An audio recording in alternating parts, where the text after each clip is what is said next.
ദൈവനാമത്തിന് മഹത്വം ഉണ്ടാവട്ടെ. വെളിപ്പാട് പുസ്തകം 22-ാം അധ്യായത്തിൻ്റെ 6 മുതൽ 21 വരെയുള്ള വാക്യങ്ങളാണ് ഈ ക്ലാസ്സിൽ നാം പഠിച്ചു തുടങ്ങാൻ പോകുന്നത്. ഇതിനു മുമ്പുള്ള ക്ലാസ്സുകളിൽ പറഞ്ഞ കാര്യം നിങ്ങളുടെ ശ്രദ്ധയിലുണ്ടെങ്കിൽ 21, 22 അധ്യായങ്ങളിൽ പുതിയ ആകാശം, പുതിയ ഭൂമി, പുതിയ യെരുശലേം ഈ വിഷയമാണ് യോഹന്നാന് വെളിപ്പെട്ട് കിട്ടിയത്. അതിനെ പഠന സൗകര്യത്തിനായിട്ട് നാം 3ആയിട്ട് തിരിച്ചു. അതിൽ 2 കാര്യങ്ങൾ കഴിഞ്ഞ ക്ലാസ്സിൽ പഠിച്ചു കഴിഞ്ഞു. ഏതൊക്കെയായിട്ടുള്ള 3ആയിട്ട് തിരിച്ചതെന്ന് ഓർക്കുകയാണെങ്കിൽ, ഒന്ന്, പുതിയ യെരുശലേമിൽ എത്തിച്ചേരുന്ന പൗരന്മാരുടെ സവിശേഷതകൾ. അവർ ദൈവത്തിൻ്റെ ജനമായിരിക്കും, സംതൃപ്തിയുള്ളവരായിരിക്കും, ജയാളികളായിരിക്കും. പിന്നീട് നമ്മൾ രണ്ടാമതായിട്ട് ഈ പുതിയ യെരുശലേം നഗരത്തിൻ്റെ സവിശേഷതകൾ എന്തൊക്കെയാണെന്നുള്ളത് കണ്ടു. അതിന് അടിസ്ഥാനങ്ങൾ ഏത് തരത്തിലുള്ളതാണ്, മതിലുകൾ, ഗോപുരം ഏതൊക്കെ തരത്തിലാണ്, അതിനകത്തെ കാര്യങ്ങൾ എന്തൊക്കെയാണ് എന്നെല്ലാം കഴിഞ്ഞ ക്ലാസ്സുകളിൽ കാണുകയുണ്ടായി. അവിടെ നമ്മൾ പറഞ്ഞ് അവസാനിപ്പിച്ചത്, ആ നഗരത്തിൻ്റെ അകത്ത് നമുക്ക് പ്രവേശനമുണ്ട്, നാം അവൻ്റെ മുഖം കാണും, അവനെ ആരാധിക്കും, അവൻ്റെ നാമം നമ്മുടെ നെറ്റിമേലിരിക്കും, നാം രാജാക്കന്മാരായിരിക്കും. ഈ കാര്യങ്ങളൊക്കെ കഴിഞ്ഞ ക്ലാസ്സിൽ നമ്മൾ കാണുകയുണ്ടായി. വെളിപ്പാട് പുസ്തകത്തിൻ്റെ ഏറ്റവും അവസാനത്തെ ഭാഗത്തേക്കാണ് നാം ഇപ്പോൾ വരുന്നത്. അത് ചാലഞ്ചസ് ബിഫോർ അസ്. ഈ പട്ടണത്തിൽ എത്തിച്ചേരുന്നതിനായിട്ട് നമ്മുടെ മുമ്പിൽ ചില വെല്ലുവിളികൾ ദൈവത്തിൻ്റെ വചനം വെക്കുന്നു. എന്നിട്ടാണ് ആ ഭാഗം അവസാനിപ്പിക്കുന്നത്. അപ്പോൾ ആ അവസാന ഭാഗത്തേക്കാണ് നാം ഇപ്പോൾ എത്തിയിരിക്കുന്നതെന്നുള്ള കാര്യം ഓർക്കുക. പുതിയ യെരുശലേം നഗരം നമ്മുടെ മുമ്പിൽ ഉയർത്തുന്ന വെല്ലുവിളികൾ എന്ന് വേണമെങ്കിൽ ഈ ക്ലാസ്സിന് തലക്കെട്ട് കൊടുക്കാം. The challenge of the city. New Jerusalem എന്ന് പറയുന്നത് നമ്മുടെ മുമ്പിൽ ഉയർത്തുന്ന വെല്ലുവിളികൾ. ഈ കാര്യം പഠിക്കുന്നതിന് ഞാൻ ഈ കാര്യങ്ങൾ ആമുഖമായിട്ട് ഓർമ്മപ്പെടുത്തട്ടെ. വെളിപ്പാട് പുസ്തകത്തിൻ്റെ ഏറ്റവും അവസാന ഭാഗത്ത് ഇപ്പോൾ നാം എത്തിയിരിക്കുന്നു. 22-ാം അധ്യായത്തിൻ്റെ 6 മുതൽ 21 വരെയുള്ള വാക്യങ്ങൾ വെളിപ്പാട് പുസ്തകത്തിൻ്റെ മാത്രമല്ല, വേദപുസ്തകത്തിൻ്റെ തന്നെ അവസാന ഭാഗമാണ്. അങ്ങനെയാണെങ്കിൽ ഇന്ന് നമ്മൾ ആരംഭിക്കുന്ന ഈ പഠനം ബൈബിളിൻ്റെ അല്ലെങ്കിൽ വെളിപ്പാട് പുസ്തകത്തിൻ്റെ ഒരു ഉപസംഹാരമാണ്. കൺക്ലൂഷൻ എന്ന് പറയുമല്ലോ, ഒരു ഉപസംഹാരം. അതുകൊണ്ട് വേദപുസ്തകം ബൗദ്ധികമായി വായിച്ചു പഠിക്കാൻ മാത്രമുള്ള ഒരു പുസ്തകമല്ല എന്ന് നാം തിരിച്ചറിയണം. വെളിപ്പാട് പുസ്തകം അന്ത്യകാല സംഭവങ്ങളെക്കുറിച്ച് അപഗ്രഹിക്കാൻ മാത്രമുള്ള ഒരു പുസ്തകവും അല്ല. മാറ്റമില്ലാത്ത ദൈവത്തിൻ്റെ വചനം നാം അനുസരിക്കുവാനും നമ്മുടെ ജീവിതത്തെ ക്രമീകരിക്കുവാനുമുള്ള ഒരു പ്രായോഗിക പ്രമാണമാണ്. നമ്മുടെ ജീവിതത്തെ നാം ക്രമീകരിക്കണം. നാം ദൈവത്തിൻ്റെ വചനം അനുസരിച്ച് നമ്മുടെ ജീവിതത്തിൽ ധാരാളം മാറ്റങ്ങൾ വരുത്തണം. അതിനുള്ള പ്രായോഗിക നിർദ്ദേശങ്ങളാണ് ഈ പുസ്തകത്തിൽ, വേദപുസ്തകത്തിൽ ഉടനീളം, വെളിപ്പാട് പുസ്തകത്തിൽ ഉടനീളം നാം കാണുന്നത്. അതുകൊണ്ട് ആത്യന്തികമായി നിരന്തരം നാം കർത്താവിൻ്റെ വരവിനായി നോക്കി പാർക്കുന്ന ഈ കാലഘട്ടത്തിൽ എന്തെല്ലാം അനുവർത്തിച്ചുകൊണ്ടിരിക്കണം, നമ്മുടെ മുമ്പിലുള്ള ഉത്തരവാദിത്തങ്ങൾ എന്തൊക്കെയാണ്, അതാണ് വെല്ലുവിളി. വെല്ലുവിളി എന്ന് പറയുന്നതിൻ്റെ അർത്ഥം മനസ്സിലായോ? വെല്ലുവിളി എന്ന് പറയുമ്പോൾ തെറ്റിദ്ധരിക്കരുത്. കർത്താവ് വരുന്നത് വരെ, കർത്താവ് പറഞ്ഞല്ലോ, അവസാനത്തോളം സഹിച്ചു നിൽക്കുന്നവൻ രക്ഷിക്കപ്പെടും. അങ്ങനെയാണെങ്കിൽ കർത്താവ് വരുന്നത് വരെ, ഞാൻ മരിക്കുന്നത് വരെ ഞാൻ അനുവർത്തിച്ചു കൊണ്ടിരിക്കേണ്ടതായിട്ടുള്ള വലിയ ഉത്തരവാദിത്തങ്ങൾ വേദപുസ്തകം നമ്മുടെ മുമ്പിൽ വെക്കുന്നുണ്ട്. വെളിപ്പാട് പുസ്തകം നമ്മുടെ മുമ്പിൽ വെക്കുന്നുണ്ട്. വേദപുസ്തകവും വെളിപ്പാട് പുസ്തകവും രണ്ടും അവസാനിക്കുകയാണ്. അപ്പോൾ നമ്മുടെ മുമ്പിൽ ഈ ഇരിക്കുന്ന ഉത്തരവാദിത്തങ്ങൾ ഒരു വെല്ലുവിളിയായിട്ടാണ് ഇരിക്കുന്നത്. അവസാനത്തോളം അത്യല്പത്തിൽ വിശ്വസ്തനായി മുന്നോട്ട് പോകുന്നവർക്കാണ് ഈ സൗഭാഗ്യങ്ങളെല്ലാം കർത്താവ് ഒരുക്കി വെച്ചിരിക്കുന്നത്. അതുകൊണ്ടാണ് ചാലഞ്ച് ഓഫ് ദ സിറ്റി അല്ലെങ്കിൽ പുതിയ യെരുശലേം നമ്മുടെ മുമ്പിൽ ഉയർത്തുന്ന വെല്ലുവിളി എന്ന് തലക്കെട്ട് കൊടുക്കുന്നത്. പിശാചിൻ്റെ കൂടെ കൂടിയ ആളുകൾ അന്ത്യന്യായവിധി കഴിഞ്ഞ് അഗ്നിനരകത്തിൽ തള്ളപ്പെട്ടു എന്ന് പഠിച്ചത് ഓർക്കുക. നമ്മൾ സംഭവങ്ങളൊക്കെ പഠിച്ചപ്പോഴും അധ്യായങ്ങൾ പഠിച്ചപ്പോഴും പിശാചിൻ്റെ കൂടെ ഒരു കൂട്ടം ആളുകൾ കൂടിയല്ലോ. അവർ വിധിക്കപ്പെടുകയും അഗ്നിനരകത്തിൽ തള്ളപ്പെടുകയും ചെയ്തല്ലോ. അതുപോലെ ദൈവമക്കളായി ക്രിസ്തുവിനൊപ്പം ജീവിച്ചവർ സ്വർഗത്തിൽ പോകും എന്നുള്ളതാണ് സാധാരണ ചിന്ത. സാധാരണ എല്ലാ ആളുകളും ചിന്തിക്കുന്നത്, ഒരു കൂട്ടം ആളുകൾ നരകത്തിൽ പോയി പിശാചിൻ്റെ കൂടെ കൂടിയവർ, മറ്റൊരു കൂട്ടം ആളുകൾ ദൈവത്തിൻ്റെ കൂടെ, ക്രിസ്തുവിൻ്റെ കൂടെ കൂടി അവരെവിടെ പോകും? അവർ സ്വർഗത്തിൽ പോകും. അത് ഒരു പരിധി വരെ ശരിയാണെന്ന് ഞാൻ പറയും. പൂർണ്ണമായിട്ട് അതല്ല ശരി, ഒരു പരിധി വരെ അത് ശരിയാണ്. എന്നാൽ യഥാർത്ഥത്തിൽ സ്വർഗമല്ല ദൈവമക്കളുടെ ലക്ഷ്യസ്ഥാനം. പലരും സ്വർഗത്തിൽ പോകുമോ എന്ന് ചോദിക്കുമ്പോൾ നമ്മളുടെ ആത്യന്തിക ലക്ഷ്യസ്ഥാനമെന്ന് പറയുന്നത് സ്വർഗമല്ല. സ്വർഗം ഒരു പ്രചോദനം മാത്രമാണ്. Heaven is more than a destination, it is a motivation. ഇംഗ്ലീഷിൽ പറയുകയാണെങ്കിൽ മനസ്സിലായോ? Heaven is not the ultimate destination but it is a motivation. എന്താ അതിൻ്റെ അർത്ഥം? അപ്പോസ്തലനായ പൗലോസ് തെസ്സലോനിക്ക സഭയോട് പറഞ്ഞത് എന്താണെന്ന് മാത്രം ഒന്ന് ഓർത്താൽ മതി. ഇങ്ങനെ നാം എപ്പോഴും സ്വർഗത്തിലായിരിക്കും എന്നാണോ പറഞ്ഞത്? അങ്ങനെയല്ല പറഞ്ഞത്. ഇങ്ങനെ നാം എപ്പോഴും സ്വർഗത്തിലായിരിക്കുമെന്നല്ല പറഞ്ഞത്. അതുകൊണ്ട് സ്വർഗമല്ല അൾട്ടിമേറ്റ് ഡെസ്റ്റിനേഷൻ എന്ന് ഞാൻ പറഞ്ഞത്. നമ്മുടെ ഡെസ്റ്റിനേഷൻ അല്ല, അതൊരു മോട്ടിവേഷനാണ്. 1 തെസ്സലോനിക്ക ലേഖനം 4-ാം അധ്യായത്തിൻ്റെ 17-ാം വാക്യം വായിക്കുക. ഇങ്ങനെ നാം എപ്പോഴും സ്വർഗത്തിലായിരിക്കുമെന്നല്ല പറഞ്ഞത്, ഇങ്ങനെ നാം എപ്പോഴും കർത്താവിനോട് കൂടെ ഇരിക്കും. കണ്ടോ? ഇങ്ങനെ നാം എപ്പോഴും കർത്താവിനോട് കൂടെ ഇരിക്കും. So A question comes up, what is heaven? അങ്ങനെയാണെങ്കിൽ സ്വർഗത്തിലേക്കല്ല പോകുന്നതെന്ന് പറഞ്ഞാൽ എന്താണ് സ്വർഗം എന്നുള്ളൊരു ചോദ്യം ഇവിടെ വരുന്നുണ്ട്. എന്താണ് സ്വർഗം? എന്താണ് രാജകൊട്ടാരം എന്ന് പറയുന്നത് പോലെ? എന്താണ് രാജകൊട്ടാരം? രാജാവ് വസിക്കുന്നിടമാണ് രാജകൊട്ടാരം. അങ്ങനെയാണെങ്കിൽ കർത്താവ് ഇരിക്കുന്ന ഇടമാണ്, കർത്താവ് വസിക്കുന്ന ഇടമാണ് സ്വർഗം. അപ്പോൾ എപ്പോഴും ഞാൻ സ്വർഗത്തിലിരിക്കുമെന്നല്ല വേദപുസ്തകം നമ്മളെ പഠിപ്പിക്കുന്നത്. എപ്പോഴും കർത്താവിനോടുകൂടെ തേജസ്സുള്ള സ്വർഗീയ നഗരമായ പുതിയ യെരുശലേമിൽ വസിക്കും. അത് കർത്താവ് അവിടെ വസിക്കുന്നത് കൊണ്ട് നമ്മളവിടെ വസിക്കും. ഇനി കർത്താവ് വേറെ എങ്ങോട്ടെങ്കിലും പോയാൽ അതാ സ്വർഗം. അവനെവിടെ വസിക്കുന്നോ അവിടെയാണ് സ്വർഗം. ഇങ്ങനെ നാം എപ്പോഴും കർത്താവിനോട് കൂടെ ഇരിക്കും. ഈ അറിവ് നമുക്ക് അത്യാവശ്യമാണ്. നമ്മിൽ ഇന്ന് ഈ ലോക ജീവിതത്തിൽ വലിയ മാറ്റങ്ങൾ ഉണ്ടാക്കണമെങ്കിൽ ഞാൻ എപ്പോഴും കർത്താവിൻ്റെ കൂടെ ഇരിക്കും എന്നുള്ളൊരു ചിന്ത വേണം. ഇവിടെ കർത്താവിൻ്റെ കൂടെ ഇരുന്നെങ്കിൽ മാത്രമേ നമുക്ക് ഈ ജീവിതം കഴിഞ്ഞിട്ടും ആരുടെ കൂടെ ഇരിക്കാനൊക്കെ ഉള്ളൂ? കർത്താവിൻ്റെ കൂടെ. അല്ല, ഇവിടെ കഴിഞ്ഞ് കുറച്ച് പേര് നരകത്തിൽ പോയി ഞാൻ സ്വർഗത്തിലോട്ടും പോയി എന്ന് പറയുമ്പോൾ അവിടെ കർത്താവ് വരുന്നില്ല. വെളിപ്പാട് പുസ്തകം എന്തിൻ്റെ വെളിപ്പാടാണ്? യേശു ക്രിസ്തുവിൻ്റെ വെളിപ്പാടാണ്. അപ്പോൾ സ്വർഗത്തിൽ പോകുന്ന വെളിപ്പാടല്ല, നരകത്തിൽ പോകുന്ന വെളിപ്പാടല്ല, യേശു ക്രിസ്തുവിൻ്റെ വെളിപ്പാടാണ്. അപ്പോൾ യേശു ക്രിസ്തുവിൻ്റെ കൂടെ, കർത്താവിൻ്റെ കൂടെ എപ്പോഴും ഇരിക്കുന്ന കാര്യമാണ് ഈ പുസ്തകം പഠിപ്പിക്കുന്നത്. അപ്പോൾ ഇവിടെ അങ്ങനെ ഇരുന്നാൽ നമുക്കിത് കഴിഞ്ഞിട്ടും അവൻ്റെ കൂടെ ഇരിക്കുന്നതിനായിട്ട് കഴിയും. ആ ഒരു കാഴ്ചപ്പാട് മാറ്റമാണ് നമുക്ക് ഉണ്ടാകേണ്ടത്. നമ്മുടെ കാഴ്ചപ്പാട് മാറിയാൽ നമ്മുടെ ജീവിത ശൈലിയും മാറും. നമ്മുടെ കാഴ്ചപ്പാടുകൾ മാറണം. അതായത് എനിക്ക് എങ്ങനെയെങ്കിലും സ്വർഗത്തിൽ എത്തിപ്പെടണം. ചിലരൊക്കെ സ്നാനപ്പെട്ട് കഴിയുമ്പോൾ ചോദിക്കും, അപ്പോൾ സാറേ ശരിയായില്ലേ, ഇനി സ്വർഗം ഉറപ്പായി എന്ന് ചോദിക്കാറില്ലേ? അപ്പോൾ അവരുടെ ഉള്ളിലിരിക്കുന്നത് ആരാ? കർത്താവൊന്നുമല്ല. എന്തിനാ സ്നാനപ്പെട്ടത്? കർത്താവിനോട് ചേരുവാൻ. അപ്പോൾ ഇനി ഞാൻ കർത്താവിൻ്റെ കൂടെ ഇരിക്കുമല്ലേ എന്നല്ല ചോദിക്കുന്നത്. ഇനി ഞാൻ പറയുന്നത് മനസ്സിലാക്കുന്നുണ്ടോ? എനിക്ക് സ്വർഗം ഉറപ്പല്ലേ സാറേ, ഞാൻ കർത്താവ് സ്വർഗത്തിൽ പോകുകയല്ലേ എന്നാണ് ചോദിക്കുന്നത്. അല്ല, നിങ്ങൾ കർത്താവിനോട് ചേരുവാനാണ് സ്നാനപ്പെട്ടത്. എന്തിനാണ് രക്ഷിക്കപ്പെട്ടത്? കർത്താവിനോട് ചേരുവാനാണ്. എല്ലാം കർത്താവിനോട് ചേരുവാനായിട്ടാണ്. അപ്പോൾ കർത്താവിനോട് ചേർന്നിരിക്കുക എന്നതാണ് നമ്മളുടെ ഏറ്റവും വലിയ കാഴ്ചപ്പാട്. അപ്പോൾ കർത്താവിനെ പിരിഞ്ഞ് എനിക്കൊന്നും ചെയ്യാൻ കഴിയത്തില്ല. കർത്താവ് തന്നെ പഠിപ്പിച്ചല്ലോ, എന്നെ പിരിഞ്ഞ് നിങ്ങൾക്കൊന്നും ചെയ്യാൻ കഴിയത്തില്ല. അവനോട് ചേർന്നിരിക്കുക, അവനിൽ വസിക്കുക എന്നുള്ളത് ഏറ്റവും പ്രധാനപ്പെട്ട കാര്യമാണ്. ആ കാഴ്ചപ്പാട് നമുക്കുണ്ടായാൽ നമ്മുടെ ജീവിതശൈലി മാറിയിട്ട് നമ്മുടെ ജീവിതം നിത്യതയുടെ വെളിച്ചത്തിൽ ആകും. അതാണ് വെല്ലുവിളി. ആ വെല്ലുവിളി നമ്മുടെ മുമ്പിൽ ഉണ്ട്. നമ്മുടെ പൂർവ്വപിതാക്കന്മാരെക്കുറിച്ചൊക്കെ ഒന്ന് ചിന്തിച്ചേ. വേദപുസ്തകം പഠിച്ച് നമ്മളിപ്പം അവസാന അധ്യായത്തിൽ എത്തിയിരിക്കുകയാണല്ലോ. അപ്പോൾ അതിന് മുമ്പ് നമ്മൾ പഠിച്ച നമ്മുടെ പൂർവ്വ പിതാക്കന്മാരെക്കുറിച്ചൊക്കെ ചിന്തിക്കുകയാണെങ്കിൽ അവർ ദൈവത്തോടൊപ്പം നടക്കുകയും ദൈവത്തെ സേവിക്കുകയും ശുശ്രൂഷിക്കുകയും ദൈവത്തിൻ്റെ വേല ചെയ്യുകയും ഒക്കെ ചെയ്തപ്പോൾ അവരെ പ്രചോദിപ്പിച്ചത് ഒരു നിത്യതയുടെ ദർശനമാണ്. അതിനെയാണ് ഈ സ്വർഗീയ ദർശനം എന്ന് പറയുന്നത്. ഒരു സ്വർഗീയ ദർശനം അവരുടെ ഉള്ളിൽ ഉണ്ടായിരുന്നു. എബ്രായ ലേഖനം 11-ാം അധ്യായത്തിൻ്റെ 10-ാം വാക്യത്തിൽ നിന്ന് വായിക്കുകയാണെങ്കിൽ, അബ്രഹാം വാഗ്ദത്തത്തിന് കൂട്ടവകാശികളായ ഇസഹാക്കിനോടും യാക്കോബിനോടും കൂടെ കൂടാരങ്ങളിൽ പാർത്തുകൊണ്ട് ദൈവം ശില്പിയായി നിർമ്മിച്ചതും അടിസ്ഥാനങ്ങളുള്ളതുമായ നഗരത്തിനായി കാത്തിരുന്നു. അത് കഴിഞ്ഞിട്ട് 13 മുതൽ 16 വരെയുള്ള വാക്യങ്ങളിൽ പറയുകയാണ്, ഇവരെല്ലാവരും വാഗ്ദത്ത നിവൃത്തി പ്രാപിക്കാതെ ദൂരത്ത് നിന്ന് അത് കണ്ട്, നമുക്ക് വാക്യങ്ങൾ വായിക്കാം. 11-ന്റെ 13 മുതൽ 16 വരെയുള്ള വാക്യം. ഇവർ എല്ലാവരും വാഗ്ദത്ത നിവൃത്തി പ്രാപിക്കാതെ ദൂരത്ത് നിന്ന് അത് കണ്ട് അഭിവന്ദിച്ചു ഭൂമിയിൽ തങ്ങൾ അന്യരും പരദേശികളും എന്ന് ഏറ്റു പറഞ്ഞുകൊണ്ട് വിശ്വാസത്തിൽ മരിച്ചു.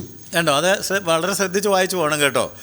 അബ്രഹാമിൻ്റെ കൂടെ ഉണ്ടായിരുന്ന നമ്മുടെ പൂർവ്വപിതാക്കന്മാരെല്ലാവരും എങ്ങനെ ദൂരെ നിന്ന് വാഗ്ദത്ത നിവൃത്തി പ്രാപിക്കാതെ ആ ദൂരെ നിന്ന് അത് കണ്ട് അഭിവന്ദിച്ച് ഭൂമിയിൽ തങ്ങൾ അന്യരും പരദേശികളും എന്ന് ഏറ്റു പറഞ്ഞുകൊണ്ട് വിശ്വാസത്തിൽ മരിച്ചു. എന്നിട്ട് പറയാണ്, ഇങ്ങനെ പറയുന്നവർ ഒരു പിതൃദേശം അന്വേഷിക്കുന്നു എന്ന് കാണിക്കുന്നു. അവർ വിട്ടു പോകുന്നതിനെ ഓർത്തുവെങ്കിൽ മടങ്ങി പോകുവാൻ ഇടയുണ്ടായിരുന്നു. ശ്രദ്ധിക്കുക, അവരോ അധികം നല്ലതിനെ സ്വർഗീയമായതിനെ തന്നെ കാംക്ഷിച്ചിരുന്നു. ആകയാൽ ദൈവം അവരുടെ ദൈവം എന്ന് വിളിക്കപ്പെടുവാൻ ലജ്ജിക്കുന്നില്ല. അവൻ അവർക്കായി ഒരു നഗരം ഒരുക്കിയിരിക്കുന്നു. അവർ അധികം നല്ലതിനെ സ്വർഗീയമായതിനെ തന്നെ കാംക്ഷിച്ചിരുന്നു. ആകയാൽ ദൈവം അവരുടെ ദൈവം എന്ന് വിളിക്കപ്പെടുവാൻ ലജ്ജിക്കുന്നില്ല. അവൻ അവർക്കായി ഒരു നഗരം ഒരുക്കിയിരിക്കുന്നുവല്ലോ. അപ്പോൾ ഈ വാക്യങ്ങൾ വായിക്കുമ്പോൾ നമ്മൾ കാണുന്നത് ദൈവം ശില്പിയായി നിർമ്മിച്ചതും അടിസ്ഥാനങ്ങളുള്ളതുമായ ഒരു നഗരത്തിനായി അവർ കാത്തിരുന്നു എന്നതും, അവരോ അധികം നല്ലതിനെ സ്വർഗീയമായതിനെ തന്നെ കാംക്ഷിച്ചിരുന്നു എന്നും, ദൈവം അവർക്കായി ഒരു നഗരം ഒരുക്കിയിരിക്കുന്നുവല്ലോ എന്നും ഉള്ളത് ശ്രദ്ധിക്കണം. 3 കാര്യങ്ങൾ ഞാൻ എടുത്തു പറഞ്ഞു. വായിച്ച വാക്യമാണ് എങ്കിലും 2-3 കാര്യങ്ങൾ എടുത്തു പറഞ്ഞു. ദൈവം അവർക്കായിട്ടൊരു പ്രത്യേക നഗരം സൃഷ്ടിച്ചു. അതിനായിട്ടാണ് അവർ കാത്തിരുന്നത്. അവരെ അധികം നല്ലതിനെ സ്വർഗീയമായതിനെ കാത്തിരുന്നു. ദൈവം അവർക്കായിട്ട് ഒരു നഗരം ഒരുക്കിയിരുന്നു. അപ്പോൾ ഈ ഒരു ദർശനം അവരുടെ ഉള്ളിലുണ്ടായിരുന്നു.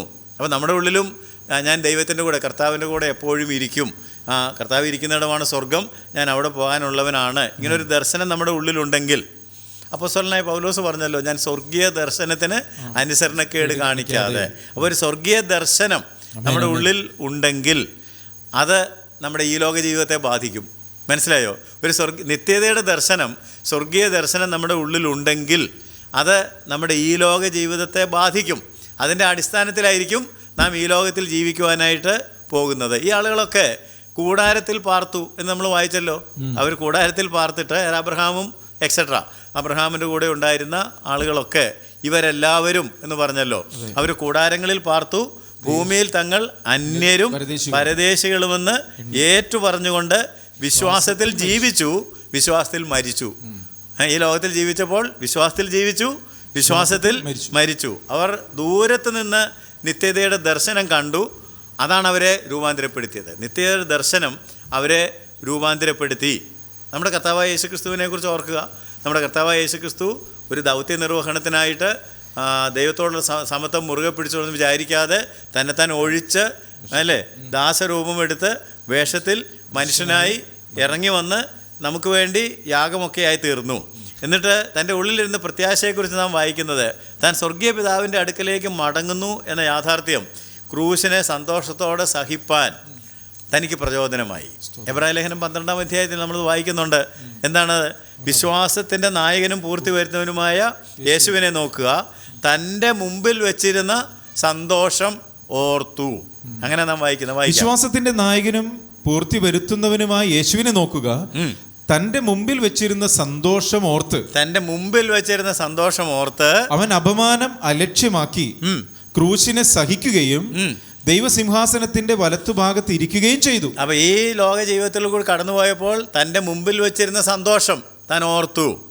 അത് അപമാനം അലക്ഷ്യമാക്കി ക്രൂശിനെ സഹിച്ച് ഉയർത്തെഴുന്നേറ്റ് ദൈവസിംഹാസനത്തിന്റെ വലത്തുഭാഗത്തേക്ക് ചെല്ലാൻ അവനെ പ്രേരിപ്പിച്ചു. അപ്പോൾ അങ്ങനെ ഒരു ദർശനം നമുക്കുണ്ടെങ്കിൽ, നമുക്കങ്ങനെ ഒരു ദർശനമുണ്ടോ? ഞാൻ കർത്താവിൻ്റെ കൂടെ എപ്പോഴും ഇരിക്കും, കർത്താവ് എവിടെ ഇരുന്നാലും ഞാൻ അവൻ്റെ കൂടെ ഇരിക്കും. അങ്ങനെ ഒരു ദർശനം, ഒരു സ്വർഗീയ ദർശനം എനിക്കും നിങ്ങൾക്കും ഉണ്ടെങ്കിൽ നമുക്ക് ഈ ലോക ജീവിതത്തിൽ ഒരിക്കലും അലസന്മാരാകാൻ ഒക്കുകയില്ല. മനസ്സിലായി? ഈ ലോക ജീവിതം അലസമായിട്ട് ലാഘവത്തോടെ ഒരു ഗൗരവമില്ലാതെ എങ്ങനെങ്കിലുമൊക്കെ, മലയാളികൾ വന്ന പോലെ 16 എന്ന് പറയും, എങ്ങനെങ്കിലുമൊക്കെ തല്ലിക്കൂട്ടി അങ്ങ് കഴിഞ്ഞു പോയാൽ മതി എന്ന് വിചാരിച്ച് ഒരിക്കലും ജീവിക്കാനായിട്ട് നമുക്ക് കഴിയത്തില്ല. അശ്രദ്ധയോടെ ജീവിക്കുന്നതിന് പകരം വളരെ ശ്രദ്ധാപൂർവം, ഈ ക്രിസ്തീയ ജീവിതം എന്ന് പറയുന്നത് അലസന്മാരായിട്ട് ജീവിക്കേണ്ട ഒരു ജീവിതമല്ല. വളരെ ശ്രദ്ധാപൂർവം ഉത്സാഹികളായി, ഉത്സാഹത്തിൽ മടുപ്പില്ലാതെ ആത്മാവിൽ എരിവുള്ളവരായി നമ്മുടെ ആത്മീയ ഉത്തരവാദിത്തങ്ങൾ പൂർത്തീകരിക്കുന്നവരായിരിക്കണം. എന്തൊക്കെയാണ് എൻ്റെ മുമ്പിലുള്ള ഉത്തരവാദിത്തങ്ങൾ? എന്തൊക്കെയാണ് എൻ്റെ മുമ്പിലുള്ള ചാലഞ്ചസ്? എനിക്ക് എന്തൊക്കെയാണ് നിവർത്തിക്കാനുള്ളത്? ഈ പുസ്തകം, നിങ്ങൾ ഈ വേദപുസ്തകം എന്ന് പറയുന്ന പുസ്തകം എടുത്ത് നോക്കിയാൽ അതിനകത്ത് എന്തെല്ലാം ഉത്തരവാദിത്തങ്ങളാണ് പറഞ്ഞു വെച്ചേക്കുന്നതെന്ന് അറിയാമോ? ഈ 66 പുസ്തകങ്ങളിലായിട്ട് നമ്മളോട് എത്രയോ കാര്യങ്ങളാണ് പറഞ്ഞിരിക്കുന്നത്. ആ കാര്യങ്ങളൊക്കെ നമ്മുടെ മുമ്പിലേക്ക് വരുമ്പോൾ ഭയത്തോടും വിറയലോടും കൂടെ അല്ലേ? വളരെ ഭയഭക്തിയോടെ, എത്ര വിശുദ്ധ ജീവനവും ഭക്തിയും. അങ്ങനെയാണ് പത്രോസ് പറയുന്നത്, നാം ഭയത്തോടും വിറയലോടും കൂടി അവനെ സേവിക്കണം. എത്ര വിശുദ്ധ ജീവനവും ഭക്തിയും ഉള്ളവരായിരിക്കണം. നമ്മുടെ ഉത്തരവാദിത്തങ്ങൾ വളരെ ഉത്സാഹത്തോടെ, ഒരു മടുപ്പുമില്ലാതെ. റോമലേഖനം 12:11 നാം വായിക്കുന്നത്, ഉത്സാഹത്തിൽ മടുപ്പില്ലാതെ ആത്മാവിൽ എരിവുള്ളവരായി കർത്താവിനെ സേവിക്കണം. ഒരിക്കലും മടുപ്പ് വരാൻ പാടില്ല. നിങ്ങളുടെ ഉള്ളിൽ ക്ഷീണിച്ച് മടുക്കാതിരിക്കുവാൻ, വല്ലപ്പോഴും ഒഴുകിപ്പോകാതിരിക്കേണ്ടതിന് ഈ പ്രയോഗങ്ങളൊക്കെ നമ്മൾ നോക്കണം. ഉത്സാഹത്തിൽ മടുപ്പില്ലാതെ ആത്മാവിൽ എരിവുള്ളവരായി കർത്താവിനെ സേവിക്കുവിൻ. അപ്പോൾ നമ്മൾ ഉത്സാഹത്തിൽ ഒരു മടുപ്പും ഇല്ലാതെ, വളരെ ഡിലിജൻ്റായിട്ട്, ഒഴുകിപ്പോകാതെ, പാപം നമ്മളെ ചതിക്കാതെ, പല ലേഖനങ്ങളിലൊക്കെ പഠിച്ചത് നമ്മൾ ഓർക്കുകയാണെന്നുണ്ടെങ്കിൽ, നമ്മുടെ ഹൃദയം കഠിനപ്പെടാതെ, വളരെ ക്ഷമയോടെ, നിങ്ങൾ ക്ഷമ കൊണ്ട് നിങ്ങളുടെ പ്രാണനെ നേടും. വളരെ സ്ഥിരതയോടെ, ഒട്ടും ഇൻകൺസിസ്റ്റൻ്റ് ആയിട്ടല്ല ഈ ജീവിതയാത്ര, ഈ ഓട്ടം നാം ഓടേണ്ടതായിട്ടുണ്ട്.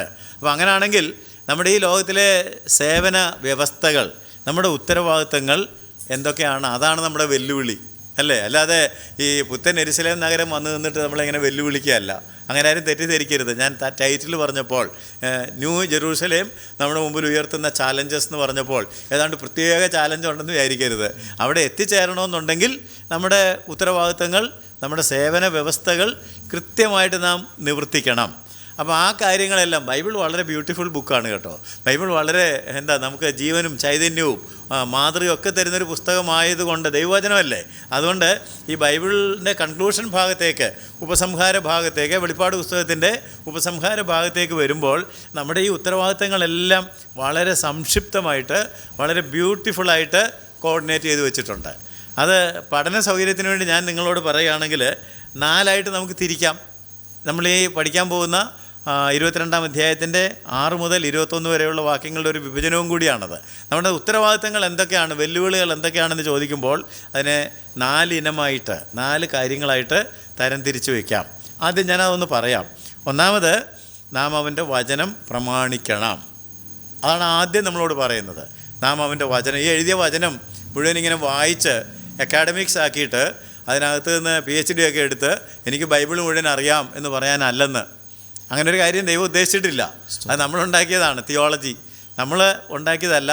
അവസാനം ബൈബിൾ പറഞ്ഞ് അവസാനിപ്പിക്കുന്നത്, ഇത് അച്ചട്ടായിട്ട് അനുസരിക്കണം, ഇതിൽ നിന്നൊരു വള്ളി പുള്ളി നീങ്ങി പോകാത്തതാണ്, സ്വർഗത്തിൽ സ്ഥിരപ്പെടുത്തിയിരിക്കുന്നതാണ്, ഇതിനോടൊന്നും കൂട്ടരുത്, ഇതിൽ നിന്നൊന്നും കുറയ്ക്കുകയും വരുത്. കൂട്ടുകയോ കുറയ്ക്കുകയോ ചെയ്താൽ ഇതിൽ എഴുതിയിരിക്കുന്ന ഉപദ്രവങ്ങളെല്ലാം, ന്യായവിധികളെല്ലാം നിങ്ങളുടെ മേൽ വരുമെന്നാണ്. സോ ദി ഫസ്റ്റ് ചാലഞ്ച്, നമ്മുടെ മുമ്പിലുള്ള ഒന്നാമത്തെ ചാലഞ്ച് എന്ന് പറയുന്നത്, we must keep God's word. ദൈവത്തിൻ്റെ വചനം പ്രമാണിക്കണം, അത് കാത്തു സൂക്ഷിക്കണം. 22-ാം അധ്യായത്തിൻ്റെ 6 മുതൽ 11 വരെയും 18ഉം 19ഉം വാക്യങ്ങളുമാണ് ആ വിഷയം നമ്മുടെ മുമ്പിൽ അവതരിപ്പിക്കുന്നത്. രണ്ടാമത്തെ ഉത്തരവാദിത്തം, അല്ലെങ്കിൽ രണ്ടാമത്തെ ചാലഞ്ച് എന്ന് പറയുന്നത്, നാം ഉത്തരവാദിത്ത ബോധത്തോടെ അവൻ്റെ വേല ചെയ്യണം. V have the responsibility of serving the load. നമ്മൾ നിത്യതയിൽ ചെന്നിട്ട് അവനെ സേവിക്കുന്ന കാര്യമാണ് മുമ്പേ പറഞ്ഞത്. അതല്ല, ഈ ലോക ജീവിതത്തിൽ നാം വളരെ ഉത്തരവാദിത്വ ബോധത്തോടെ വേല ചെയ്യണം. നിരുത്തരവാദപരമായിട്ട്, സ്വാർത്ഥ താല്പര്യങ്ങളോടെ, പേരും പണവും ഉണ്ടാക്കുന്നതിനായിട്ട് വേല ചെയ്യാൻ പാടില്ല. വേദപുസ്തകം പറഞ്ഞ് അവസാനിപ്പിക്കുകയാണെന്ന് ഓർക്കണം. അവിടെ പറയുന്നത് അവൻ്റെ വചനം കൃത്യമായിട്ട് പ്രമാണിക്കണം. 2, നാം വളരെ ഉത്തരവാദിത്വ ബോധമുള്ളവരായിട്ട് ദൈവത്തിൻ്റെ വേല നിവർത്തിക്കണം. 3, അത് 22-ാം അധ്യായത്തിൻ്റെ 12 മുതൽ 15 വരെയുള്ള വാക്യങ്ങളിലാണ് കാണുന്നത്. മൂന്നാമതായിട്ട്, നാം ജീവിത വിശുദ്ധി കാത്തു സൂക്ഷിക്കണം. We must keep our lifes clean and holy. നമ്മുടെ ജീവിതം വളരെ വിശുദ്ധമായിട്ട് സൂക്ഷിക്കണം. 22-ൻ്റെ 14 മുതൽ 16 വരെയുള്ള വാക്യങ്ങളാണ്. ആൻഡ് ഫൈനലി, 4-മതായിട്ട് പറഞ്ഞിരിക്കുന്ന ഉത്തരവാദിത്വം, നാം അവൻ്റെ വരവിനായി നോക്കി പാർക്കണം. We must keep expecting Jesus to return. കർത്താവായ യേശു ക്രിസ്തു മടങ്ങി വരണം. ആ എക്സ്പെക്റ്റേഷൻ ഉള്ള ആളുകളാണ് ഓരോ മീറ്റിംഗ് കഴിയുമ്പോൾ ആമേൻ കർത്താവായ യേശുവേ വരയണമേ എന്ന് പറഞ്ഞ് അവസാനിപ്പിക്കുക. അതൊരു ചടങ്ങല്ല കേട്ടോ, എക്സ്പെക്റ്റേഷൻ കാണിക്കുകയാണ് ചെയ്യുന്നത്. അതുകൊണ്ട് നമ്മുടെ മുമ്പിൽ ഈ 4 വെല്ലുവിളികളാണ്, അല്ലെങ്കിൽ 4 ഉത്തരവാദിത്തങ്ങളാണ് ദൈവം വെച്ചിരിക്കുന്നതെന്ന് ഓർക്കുക. നാം അവൻ്റെ വചനം പ്രമാണിക്കണം, നാം ഉത്തരവാദിത്വ ബോധത്തോടെ വേല ചെയ്യണം, നാം ജീവിത വിശുദ്ധി കാത്തു സൂക്ഷിക്കണം, നാം അവൻ്റെ വരവിനായി ക്ഷമയോടെ നോക്കി പാർക്കണം. ഇംഗ്ലീഷിൽ പറഞ്ഞാൽ, we must keep God's word, we have the responsibility of saving the Lord, we must keep our lifes clean and we must keep expecting Jesus to return. കർത്താവായ യേശു ക്രിസ്തു മടങ്ങി വരുന്നതിനായിട്ടുള്ള ആകാംക്ഷയും പ്രതീക്ഷയും ഒക്കെ നമുക്ക് വേണം. 22-ാം അധ്യായത്തിൻ്റെ 17, 20, 21 വാക്യങ്ങളാണ് അവൻ്റെ വരവിനായി നോക്കി പാർക്കണം എന്ന് നമ്മളെ ഓർമ്മപ്പെടുത്തുന്നത്. അപ്പോൾ ഈ 4 ഉത്തരവാദിത്തങ്ങൾ നമുക്ക് ഈ അവസാന ക്ലാസ്സുകളിൽ പരിശോധിക്കാം. നേരത്തെ പറഞ്ഞതുപോലെ 22-ാം അധ്യായത്തിൻ്റെ 6 മുതൽ 21 വരെയുള്ള വാക്യങ്ങൾ പരിശോധിക്കുന്നതിന് പഠിക്കുന്നതിനുള്ളൊരു വിഭജന രീതിയും കൂടിയാണ് ഇപ്പോൾ പറഞ്ഞത്. നമുക്കിതിൽ ഓരോന്നായിട്ടാണ് എടുക്കാനുള്ളത്. ഒന്നാമത്, നാം അവൻ്റെ വചനം പ്രമാണിക്കണം എന്ന കാര്യം ചിന്തിക്കാം. നാം ഇന്ന് ഈ ക്ലാസ്സിൽ അതാണ് നമ്മൾ ഊന്നി പറയുന്നത്. നാം അവൻ്റെ ഒന്നാമത്തെ ചാലഞ്ച് അല്ലെങ്കിൽ ഒന്നാമത്തെ ഉത്തരവാദിത്വം, നാം അവൻ്റെ വചനം പ്രമാണിക്കണം. We must obey or keep the word of God. അതിനാധാരം 22-ാം അധ്യായത്തിൻ്റെ 6 മുതൽ 11 വരെയുള്ള വാക്യങ്ങളും 18, 19 വാക്യങ്ങളും. ആദ്യം നമുക്ക് ആ വാക്യങ്ങൾ വായിക്കാം. പിന്നെ അവൻ എന്നോട്, ഈ വചനം വിശ്വാസയോഗ്യവും സത്യവുമാകുന്നു. പ്രവാചകന്മാരുടെ ആത്മാക്കളുടെ ദൈവമായ കർത്താവ് വേഗത്തിൽ സംഭവിക്കേണ്ടത് തൻ്റെ ദാസന്മാർക്ക് കാണിച്ചു കൊടുപ്പാൻ തൻ്റെ ദൂതനെ അയച്ചു. ഇതാ ഞാൻ വേഗത്തിൽ വരുന്നു. ഈ പുസ്തകത്തിലെ പ്രവചനം പ്രമാണിക്കുന്നവൻ ഭാഗ്യവാൻ എന്ന് പറഞ്ഞു. ഇത് കേൾക്കുകയും കാണുകയും ചെയ്തത് യോഹന്നാൻ എന്ന ഞാൻ തന്നെ. കേൾക്കുകയും കാണുകയും ചെയ്ത ശേഷം അത് എനിക്ക് കാണിച്ചു തന്ന ദൂതൻ്റെ കാൽക്കൽ ഞാൻ വീണ് നമസ്കരിച്ചു. എന്നാൽ അവൻ എന്നോട്, അതരുത്, ഞാൻ നിൻ്റെയും നിൻ്റെ സഹോദരന്മാരായ പ്രവാചകന്മാരുടെയും ഈ പുസ്തകത്തിലെ വചനം പ്രമാണിക്കുന്നവരുടെയും സഹഭൃത്യനത്രേ. ദൈവത്തെ നമസ്കരിക്കുക എന്ന് പറഞ്ഞു. അവൻ പിന്നെയും എന്നോട് പറഞ്ഞത്, സമയം അടുത്തിരിക്കുകയാൽ ഈ പുസ്തകത്തിലെ പ്രവചനം മുദ്രയിടരുത്. അനീതി ചെയ്യുന്നവൻ ഇനിയും അനീതി ചെയ്യട്ടെ, അഴുക്കുള്ളവൻ ഇനിയും അഴുക്കാടട്ടെ, നീതിമാൻ ഇനിയും നീതി ചെയ്യട്ടെ, വിശുദ്ധൻ ഇനിയും തന്നെ തന്നെ വിശുദ്ധീകരിക്കട്ടെ. ഇതാ ഞാൻ 18, 19 വേഗം വരുന്നു. 18, 19 ഈ പുസ്തകത്തിലെ പ്രവചനം കേൾക്കുന്ന ഏവനോടും ഞാൻ സാക്ഷീകരിക്കുന്നത് എന്തെന്നാൽ, അതിനോട് ആരെങ്കിലും കൂട്ടിയാൽ ഈ പുസ്തകത്തിൽ എഴുതിയ ബാധകളെ ദൈവം അവന് വരുത്തും. ഈ പ്രവചന പുസ്തകത്തിലെ വചനത്തിൽ നിന്ന് ആരെങ്കിലും വല്ലത് നീക്കിക്കളഞ്ഞാൽ ഈ പുസ്തകത്തിൽ എഴുതിയിരിക്കുന്ന ജീവവൃക്ഷത്തിലും വിശുദ്ധ നഗരത്തിലും അവനുള്ള അംശം ദൈവം നീക്കിക്കളയും.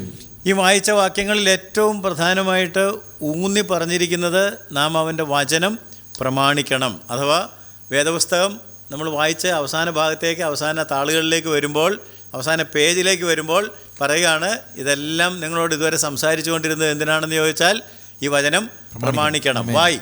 അപ്പോൾ നമ്മൾ ഉടനെ ചോദിക്കും, വായി അല്ലേ, എന്തുകൊണ്ട് പ്രമാണിക്കണം എന്ന് ചോദിച്ചാൽ വളരെ വ്യക്തമായിട്ട് പറയുകയാണ്, ഈ വചനം വിശ്വാസയോഗ്യവും സത്യവുമാണ്. 6-ാം വാക്യം വായിച്ചാട്ടെ. 6-ാം വാക്യം. പിന്നെ അവൻ എന്നോട്, ഈ വചനം വിശ്വാസയോഗ്യവും സത്യവുമാകുന്നു. അതുകൊണ്ടാണ് ഈ വചനം പ്രമാണിക്കണം എന്ന് പറഞ്ഞത്. 7-ാം വാക്യം. ഈ പുസ്തകത്തിലെ പ്രവചനം പ്രമാണിക്കുന്നവൻ ഭാഗ്യവാൻ. കണ്ടോ, ഈ പുസ്തകത്തിലെ പ്രവചനം പ്രമാണിക്കുന്നവൻ. 9-ാം വാക്യം. ഈ പുസ്തകത്തിലെ വചനം പ്രമാണിക്കുന്നവർ. ഈ പുസ്തകത്തിലെ വചനം പ്രമാണിക്കുന്നവർ. ശ്രദ്ധിച്ച് വായിച്ചാട്ടെ. ഓരോ വാക്യത്തിലും നമ്മൾ ഈ വായിച്ച വാക്യങ്ങളിലൊക്കെ അവസാനം ഊന്നി പറയുന്നത് ഇതെല്ലാം പറഞ്ഞത് നിങ്ങൾക്ക് അറിവ് വർദ്ധിപ്പിക്കാനാണെന്നല്ല, അന്ത്യകാല സംഭവങ്ങളുടെ ക്രമം മനസ്സിലാക്കാൻ വേണ്ടിയാണെന്നല്ല. ആണോ? അങ്ങനെയാണോ പറഞ്ഞത്?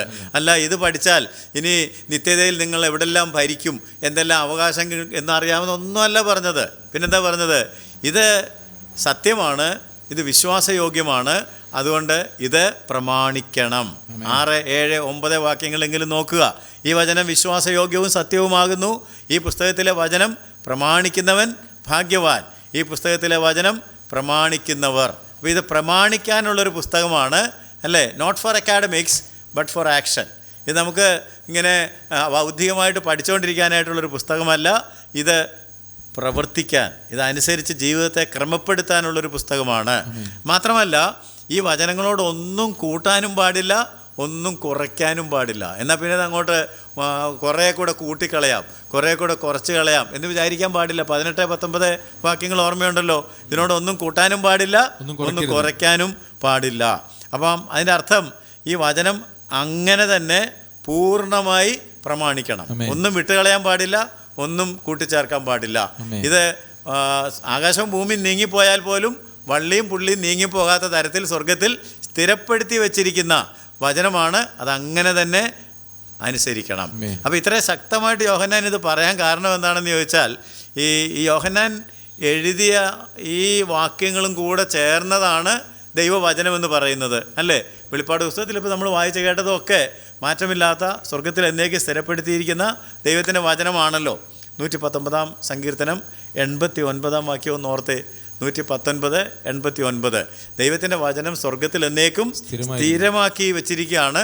അതിന് യാതൊരു മാറ്റവുമില്ല. ആകാശവും ഭൂമിയും ഒഴിഞ്ഞു പോയാലും അതിൽ ഒരക്ഷരം പോലും, ഒരു വള്ളി പോലും, പുള്ളി പോലും മാറിപ്പോവുകയില്ല. യഹോവേ, നിന്റെ വചനം സ്വർഗത്തിൽ എന്നേക്കും സ്ഥിരമായിരിക്കുന്നു. അത് സ്വർഗത്തിൽ എന്നേക്കും സ്ഥിരമായിരിക്കുന്നു. അപ്പം അങ്ങനെയാണെങ്കിൽ അതെന്തിനാ?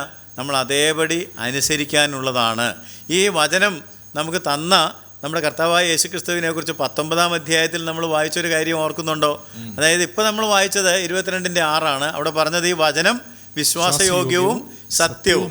ഇനി 19:11 വായിച്ചാൽ യേശുക്രിസ്തു വെളിപ്പെട്ടപ്പോൾ യേശുക്രിസ്തുവിനെ കുറിച്ച് പറഞ്ഞിരിക്കുകയാണ്, യേശുക്രിസ്തു വിശ്വസ്തനും സത്യവാനും, അല്ലേ? യേശുക്രിസ്തു ആരാണ്? അവൻ വിശ്വസ്തനുമാണ്, സത്യവാനുമാണ്. അനന്തരം സ്വർഗം തുറന്നിരിക്കുന്നത് ഞാൻ കണ്ടു. ഒരു വെള്ളക്കുതിര പ്രത്യക്ഷനായി, അതിന്മേൽ ഇരിക്കുന്നവന് വിശ്വസ്തനും സത്യവാനും എന്ന് പേർ. കണ്ടോ? അവൻ വിശ്വസ്തനും സത്യവാനുമാണ്. അവൻ നമുക്ക് തന്ന വചനവും വിശ്വാസയോഗ്യവും സത്യവും ആണ്. 19 അധ്യായത്തിൻ്റെ 13 വാക്യത്തിൽ ഇവന്റെ പേര് തന്നെ ദൈവവചനം എന്നാണെന്നും നാം വായിച്ചിരുന്നു, പഠിച്ചിരുന്നു. ഓർക്കുന്നുണ്ടോ? 19:13. അവൻ രക്തം തെളിച്ച ഉടുപ്പ് ധരിച്ചിരിക്കുന്നു, അവന് ദൈവവചനം എന്നു പേർ. കണ്ടോ? യേശുവിന്റെ പേര് തന്നെ ദൈവവചനം. അപ്പോൾ അവൻ്റെ കൂടെ എപ്പോഴും ഇരിക്കണമെങ്കിൽ നമ്മൾ കഴിഞ്ഞ ക്ലാസ്സിൽ പറഞ്ഞത് എന്താണെന്ന് ഓർക്കുന്നുണ്ടോ? കഴിഞ്ഞ ഈ ക്ലാസ്സിൻ്റെ ആരംഭ ഭാഗത്തൊക്കെ പറഞ്ഞത് എന്താണെന്ന് ചോദിച്ചാൽ, സ്വർഗത്തിൽ പോകുമെന്നല്ല, ഇങ്ങനെ നാം എപ്പോഴും കർത്താവിനോട് കൂടെ ഇരിക്കും. അപ്പോൾ കർത്താവാരാ? അവൻ വചനമാണ്. അവൻ്റെ പേരെന്താ? ദൈവവചനം. അവൻ ജഡമെടുത്ത വചനമാണ്. വചനം ജഡമായി തീർന്നു, കൃപയും സത്യവും നിറഞ്ഞവനായി നമ്മുടെ ഇടയിൽ വാർത്തു. വചനം വിശ്വാസയോഗ്യവും സത്യവുമാണ്. അതുകൊണ്ട് ഈ വചനം അതേപടി അനുസരിക്കാനായിട്ടുള്ളതാണ്.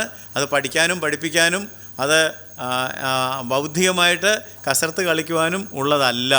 മറ്റ് പ്രവാചകന്മാരിൽ കൂടിയും ഇവിടെ പുതിയ നിയമത്തിലെ പ്രവചന പുസ്തകമായ വെളിപ്പാടിൽ കൂടിയുമൊക്കെ സംസാരിച്ച ഒരേ ദൈവം തന്നെയാണ്, ഒരേ ദൈവാത്മാവ് തന്നെയാണ് ഈ പുസ്തകങ്ങളെ മുഴുവൻ ക്രോഡീകരിച്ച് കൂട്ടിച്ചേർത്തത്, അല്ലേ? അവൻ്റെ വാ കൽപ്പിച്ചു, അവൻ്റെ ആത്മാവാണിതിനെ കൂട്ടി ചേർത്തത്. യെശയ്യാപ്രവാചകന്റെ പുസ്തകത്തിലുള്ളത് ഓർക്കുക.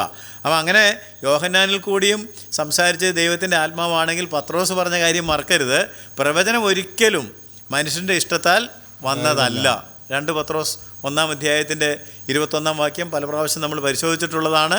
അവിടെ പത്രോസ് ആവർത്തിച്ച് പറയുകയാണ്, പ്രവചനം ഒരിക്കലും മനുഷ്യൻ്റെ ഇഷ്ടത്താൽ വന്നതല്ല. പ്രവചനം ഒരിക്കലും മനുഷ്യന്റെ ഇഷ്ടത്താൽ വന്നതല്ല, ദൈവകൽപ്പനയാൽ മനുഷ്യർ പരിശുദ്ധാത്മ നിയോഗം പ്രാപിച്ചിട്ട് സംസാരിച്ചതത്രേ. പ്രവചനം ഒരിക്കലും മനുഷ്യന്റെ ഇഷ്ടത്താൽ വന്നതല്ല, ആരെങ്കിലും അവരുടെ ഇഷ്ടപ്രകാരം ഉണ്ടാക്കിയതല്ല. ദൈവകൽപ്പനയാൽ മനുഷ്യർ പരിശുദ്ധാത്മ നിയോഗം പ്രാപിച്ചിട്ട് സംസാരിച്ചതത്രേ. അപ്പോൾ യോഹന്നാൻ ഈ കാര്യങ്ങളൊക്കെ ആത്മാവിലായിട്ടാണ് പറഞ്ഞതെന്നുള്ള കാര്യം ഈ പുസ്തകത്തിൽ പല പ്രാവശ്യം പറഞ്ഞിട്ടുണ്ട്. അപ്പോൾ ആ ആത്മാവിൽ നമ്മളും ആകുമ്പോഴാണ് നമുക്കിത് മനസ്സിലാക്കുവാനും അത് അനുവർത്തിക്കുവാനും ഗ്രഹിക്കുവാനും എല്ലാം കഴിയുന്നത്. ഞാൻ ആത്മാവിലായി ആത്മവിവശതയിലായി എന്നൊക്കെ പറഞ്ഞിട്ടുള്ള കാര്യങ്ങൾ ഓർക്കുന്നുണ്ടോ? ഇല്ലെങ്കിൽ ഞാൻ ഒന്നുകൂടെ ഓർമ്മപ്പെടുത്താം. 1 അധ്യായത്തിൻ്റെ 10 വാക്യം ഒന്ന് വായിച്ചാട്ടെ. വെളിപ്പാട് പുസ്തകം 1 അധ്യായത്തിൻ്റെ 10 വാക്യം. കർത്തൃ ദിവസത്തിൽ ഞാൻ ആത്മവിവശനായി, ഞാൻ ഇംഗ്ലീഷിൽ ഇൻ ദ സ്പിരിറ്റ്, ഞാൻ ആത്മാവിലായി. 4 അധ്യായത്തിൻ്റെ 2 വാക്യം. 4 അധ്യായത്തിൻ്റെ 2 വാക്യം. ഉടനെ ഞാൻ ആത്മവിവശനായി. നമ്മളിപ്പം പഠിച്ചുകൊണ്ടിരിക്കുന്ന 21-22 അധ്യായമാണല്ലോ. 21 അധ്യായത്തിൻ്റെ 10 വാക്യം നോക്കിയാട്ടെ. 21:10. അവൻ എന്നെ ആത്മവിവശതയിൽ. കണ്ടോ? ഇപ്പം ഓൾ ത്രൂ ദ ബുക്ക് 1 അധ്യായം മുതൽ അവസാനം അധ്യായം വരെ വരുമ്പോൾ ഇൻ ദ സ്പിരിറ്റ്, ആത്മാവിൽ. അപ്പോൾ ദൈവത്തിൻ്റെ ആത്മാവിലാണ് യോഹന്നാൻ ഈ കാര്യങ്ങൾ ദർശിച്ചതും കേട്ടതും കേൾക്കുകയും കാണുകയും ചെയ്ത കാര്യങ്ങൾ എഴുതി വച്ചതും എന്ന് ഓർക്കണം. അപ്പോൾ വേദപുസ്തകത്തിന് മകുടം ചാർത്തുന്ന യോഹന്നാനുണ്ടായ വെളിപ്പാട് ഒരു കാരണവശാലും ദൈവവചനത്തിൻ്റെ ഭാഗമാകാതിരിക്കുന്നില്ല. ചില ആളുകളൊക്കെ, ഞാനിപ്പോൾ അങ്ങനെ ഒരു സെൻറ്റൻസ് എന്തിനാണ് പറഞ്ഞത്, ചില സഭാവിഭാഗങ്ങൾ, ചില ചിന്തകന്മാർ, ചില പണ്ഡിതന്മാർ വെളിപ്പാട് പുസ്തകത്തെ അങ്ങ് മാറ്റി വെക്കുന്നുണ്ട് കേട്ടോ.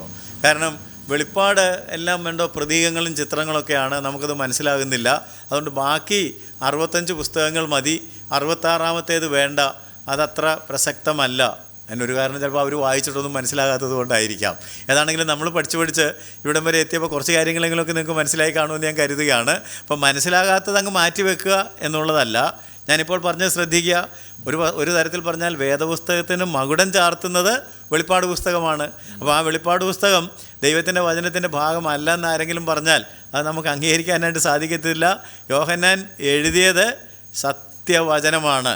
സത്യവചനമല്ല എന്ന് പറയുകയാണെങ്കിൽ മറ്റു പ്രവചനങ്ങളും നിരാകരിക്കേണ്ടതായിട്ട് വരും. കാരണം അവരിലൊക്കെ വ്യാപരിച്ച അതേ ദൈവത്തിൻ്റെ പരിശുദ്ധാത്മാവ് തന്നെയാണ് യോഹന്നാനിലും വ്യാപരിച്ചത്. എന്നിട്ട് യോഹന്നാൻ എഴുതിയത് ദൈവവചനമായതുകൊണ്ടാണ് അത് പ്രമാണിക്കണം എന്ന് പറഞ്ഞത്. ആവർത്തിച്ച് പറഞ്ഞാൽ അത് പ്രമാണിക്കണം. Why? Because this is the word of God, the unchanging word of God. മാറ്റമില്ലാത്ത ദൈവത്തിൻ്റെ വചനമാണ് ഇതെന്നുള്ളത് കൊണ്ടാണ് ഇത് പ്രമാണിക്കണം എന്ന് ആവർത്തിച്ച് പറഞ്ഞത്. അപ്പോൾ യോഹന്നാനുണ്ടായ വെളിപ്പാട് നേരത്തെ പറഞ്ഞതുപോലെ വേദപുസ്തകത്തിൻ്റെ ഒരു ഉപസംഹാര പുസ്തകമോ അല്ലെങ്കിൽ അവസാനത്തെ അധ്യായമോ ആണല്ലോ. വേദപുസ്തകത്തിൻ്റെ ഉപസംഹാരമാണ് വേദപുസ്തകത്തിൻ്റെ അവസാനത്തെ. വെളിപ്പാട് പുസ്തകത്തിൻ്റെ മാത്രമല്ല, വേദപുസ്തകത്തിൻ്റെ തന്നെ ഉപസംഹാരവും അവസാനത്തെ അധ്യായവുമാണ് 22-ാം അധ്യായമെന്ന് ഓർക്കണം. അങ്ങനെയാണെങ്കിൽ യോഹന്നാനുണ്ടായ വെളിപ്പാട് മാത്രമല്ല, വേദപുസ്തകത്തിലെ 66 പുസ്തകങ്ങളും, ഇനി ആർക്കെങ്കിലും അങ്ങനെ ഒരു തെറ്റിദ്ധാരണ വന്നെങ്കിൽ യോഹന്നാനുണ്ടായ വെളിപ്പാടിൻ്റെ 22-ാം അധ്യായം അനുസരിക്കണം, അങ്ങനെയാണോ ഞാൻ പറഞ്ഞത്? അല്ല. വേദപുസ്തകം ഉടനീളം ഉൽപ്പത്തി 1-ാം അധ്യായം മുതൽ 1-ാം അധ്യായത്തിൻ്റെ 1-ാം വാക്യം മുതൽ വെളിപ്പാട് 22-ാം അധ്യായത്തിൻ്റെ അവസാനത്തെ വാക്യം വരെയും എല്ലാ വാക്യങ്ങളും 21-ാം വാക്യം വരെയും അനുസരിക്കാൻ ഉള്ളതാണ്. ഒന്നും മാറ്റി വയ്ക്കാനായിട്ടില്ല. ഒരു വള്ളി പുള്ളി മാറിപ്പോകാത്തതാണെങ്കിൽ വള്ളി പുള്ളി വിടാതെ അനുസരിക്കാനുള്ളതാണ്. 22-ാം അധ്യായത്തിൻ്റെ 7-ാം വാക്യം നോക്കുക. എന്തുകൊണ്ട് ഇത് ഇത്ര ജാഗ്രതയോടെ അനുസരിക്കണമെന്ന് സാറിങ്ങനെ പ്രസംഗിക്കുന്നു, യോഹന്നാനിങ്ങനെ എഴുതി വെച്ചിരിക്കുന്നു എന്ന് ചോദിച്ചാൽ, 7-ാം വാക്യം, ഇതാ ഞാൻ വേഗത്തിൽ വരുന്നു, ഈ പുസ്തകത്തിലെ പ്രവചനം പ്രമാണിക്കുന്നവൻ ഭാഗ്യവാൻ എന്ന് പറഞ്ഞു. അപ്പോൾ ഈ രണ്ടും കൂടെ ചേർക്കണം കേട്ടോ. ഇതാ ഞാൻ വേഗത്തിൽ വരുന്നു, എന്നിട്ട് പറഞ്ഞു ഈ പുസ്തകത്തിലെ പ്രവചനം പ്രമാണിക്കുന്നവൻ ഭാഗ്യവാൻ. അപ്പോൾ ഈ പുസ്തകത്തിലെ പ്രവചനം പ്രമാണിക്കുക എന്ന് പറഞ്ഞാൽ എന്ത് മനസ്സിലായി? എന്താണ് ഈ പുസ്തകത്തിലെ പ്രവചനം പ്രമാണിക്കുക എന്ന് പറഞ്ഞാൽ? ഒന്നാമത് അടിസ്ഥാനപരമായിട്ട് അതിൻ്റെ അർത്ഥം ഗ്രഹിക്കേണ്ടത് എങ്ങനെയാണെന്ന് ചോദിച്ചാൽ കാത്തു സൂക്ഷിക്കുക. ഇത് പ്രമാണിക്കണമെങ്കിൽ ആദ്യ പുസ്തകം you have to keep it. അത് കാത്തു സൂക്ഷിക്കുക. ഞാൻ പറഞ്ഞപ്പോഴും ഇംഗ്ലീഷിൽ കീപ് ദ വേർഡ് എന്നാണ് പറഞ്ഞത്. ഇത് നമ്മൾ കാത്തു സൂക്ഷിക്കണം, ജാഗ്രതയോടെ കാക്കണം എന്ന് പറഞ്ഞാൽ അത് അതുപോലെ വള്ളി പുള്ളി വ്യത്യാസം വരാതെ നിലനിർത്തണം. ഇതിലെ ഒരു അക്ഷരം പോലും, ഒരു അധ്യായം പോലും, ഒരു പുസ്തകം പോലും ഒരു തരത്തിലും മാറ്റം വരാത്ത തരത്തിൽ അതിൻ്റെ തനിമ അങ്ങനെ തന്നെ നിലനിർത്തണം. കീപ് ദ ബുക്ക് കാത്തു സൂക്ഷിക്കണം, ജാഗ്രതയോടെ കാത്തു സൂക്ഷിക്കണം. അതങ്ങനെ തന്നെ ഒരു വ്യത്യാസവുമില്ലാതെ സൂക്ഷിക്കണം. അത് ഞാൻ കുറച്ചും കൂടി വ്യക്തമായിട്ട് പറയുകയാണെങ്കിൽ, ദൈവവചനത്തോട്, ഇപ്പോൾ ചിലപ്പോൾ നിങ്ങൾ വിചാരിക്കും എന്തിനാ ഇത്രയൊക്കെ പറയുന്നത്, ദൈവവചനത്തോട് ആരെങ്കിലും എന്തെങ്കിലും എഴുതി കൂട്ടിച്ചേർക്കാറുണ്ടോ, അതിൽ നിന്ന് ആരെങ്കിലും എടുത്തു മാറ്റിക്കളയാറുണ്ടോ എന്ന് ചോദിച്ചാൽ, ഒരു പക്ഷേ ദൈവവചനത്തോട് ആരും അങ്ങനെയൊന്നും ആശ്ചര്യമായിട്ട് എഴുതി കൂട്ടിച്ചേർത്തൊരു പേജ് കൊണ്ടുവെക്കുകയോ ഒരു പേജ് മാറ്റിക്കളയുകയോ ഒന്നും ചെയ്യാറില്ല. അതിനുള്ള ധൈര്യം സാധാരണ ആളുകൾക്ക് തന്നെ ഉണ്ടാകുമെന്ന് എനിക്ക് തോന്നുന്നില്ല. എന്നാൽ വ്യാഖ്യാനം കൊണ്ട് പലതും കൂട്ടിച്ചേർക്കുകയും പലതും കുറച്ച് കളയുകയും ചെയ്യുന്നുണ്ട് എന്നുള്ളതൊരു യാഥാർത്ഥ്യമാണ്. ഇപ്പോൾ ഞാൻ പറഞ്ഞത് മനസ്സിലായോ? വ്യാഖ്യാനിക്കുമ്പോൾ പലതും വിട്ടുകളയുന്നു, പലതും വ്യാഖ്യാനിക്കാതിരിക്കുന്നു, പലതും കൂട്ടിച്ചേർക്കുന്നു. അപ്പോൾ വ്യാഖ്യാനം കൊണ്ടാണ് ഈ കാര്യം ചെയ്യുന്നത്. അത് നാം ശ്രദ്ധിക്കണം. ഇത് പണ്ട് മുതലേ ദൈവം പറഞ്ഞിട്ടുള്ളതാണ്. ഇതിനോടൊന്നും കൂട്ടരുത്, ഒന്നും കുറയ്ക്കരുത്. കാരണം ഇത് ദൈവം തന്നതായതുകൊണ്ട്, because this is God's word. ഞാൻ ഇടയ്ക്കൊക്കെ പറയാറുണ്ടല്ലോ, ഇതിനൊരു റിവൈസ്ഡ് എഡീഷൻ ഇല്ല. പല പുസ്തകങ്ങൾക്ക് റിവൈസ്ഡ് എഡീഷനുണ്ട്, പക്ഷെ റിവൈസ്ഡ് എഡീഷൻ ഇല്ലാത്ത പുസ്തകം വേദപുസ്തകം. അത് സ്ഥിരമായിരിക്കുകയാണ്. അതിൻ്റെ പുറംചട്ടയ്ക്കും അതിൻ്റെ ഫോണ്ടിനും ഒക്കെ വേണമെങ്കിൽ മാറ്റം വരുത്തായിരിക്കും. പക്ഷേ കണ്ടൻസിനകത്ത് ഒരു സെൻറ്റൻസിനും ഒരക്ഷരത്തിനും മാറ്റമില്ലാത്ത തരത്തിൽ ഇത് ദൈവം ന്യായപ്രമാണം കൊടുത്ത കാലം മുതൽ പറഞ്ഞിരിക്കുന്നതാണ്. നമുക്കിന്ന് ആവർത്തന പുസ്തകത്തിൽ പോയി നോക്കിയാലോ. ആവർത്തനം 4-ാം അധ്യായത്തിൻ്റെ 2-ാം വാക്യം വായിച്ചാൽ, ഞാൻ നിങ്ങളോട് കൽപ്പിക്കുന്ന നിങ്ങളുടെ ദൈവമായ യഹോവയുടെ കൽപ്പനകളെ നിങ്ങൾ പ്രമാണിക്കണം.